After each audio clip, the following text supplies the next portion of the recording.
Like, is it a sin if I get an abortion? Like, yeah. You bet.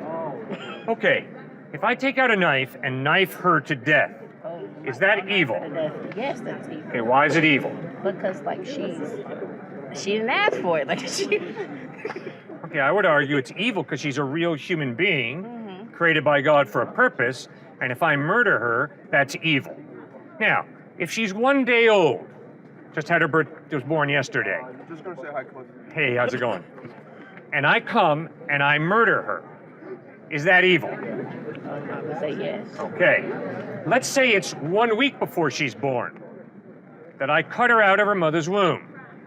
And I've got a head and a body and 2 arms and 2 legs of her. Is that evil? Why? Why is that evil? Living. It's a living being. Okay? Okay, then it seems to me It's like if I had a little egg with me Yeah, and I watched it grow, right? I wouldn't want to stomp on my egg, seeing there how little it is. You see what I'm saying? Oh, I Even sure if it's do. a little bean, you know? Yep, I sure do. I have a question actually. So I'm pro-life, but the only question I can't answer with that is that if I were to have like a daughter that was 13 Yeah. and got pregnant, I don't know what I would do. But I'm pro-life, so like I wouldn't know how to answer that question to like others. You know? bet. Okay. Your value. Is it based on your mom and dad being in love with each other when you were conceived? Nope.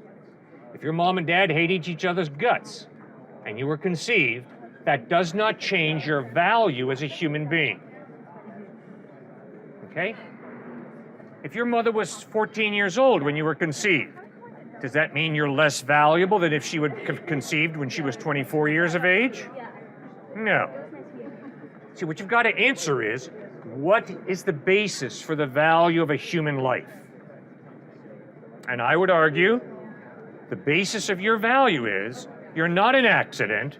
You're a human being created in the image of God, and meaning by that, you are created to reflect God's character, to reflect God's goodness, to reflect God's love, to reflect God's forgiveness, to reflect God's integrity, honesty, and faithfulness.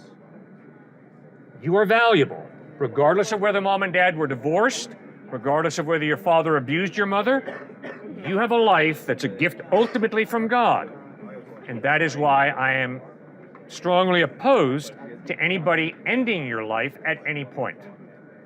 Now, obviously, the difficult question is, well, when does human life begin?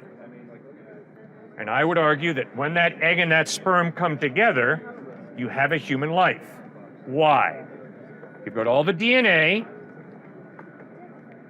You've got a real living life there.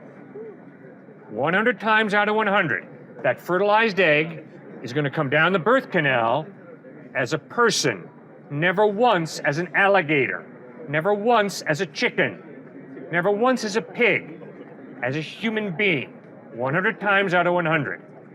And that is why I would plead with people, think about adoption, giving a child up for adoption. Don't end that precious child's life, please. Thank you for raising that very difficult question.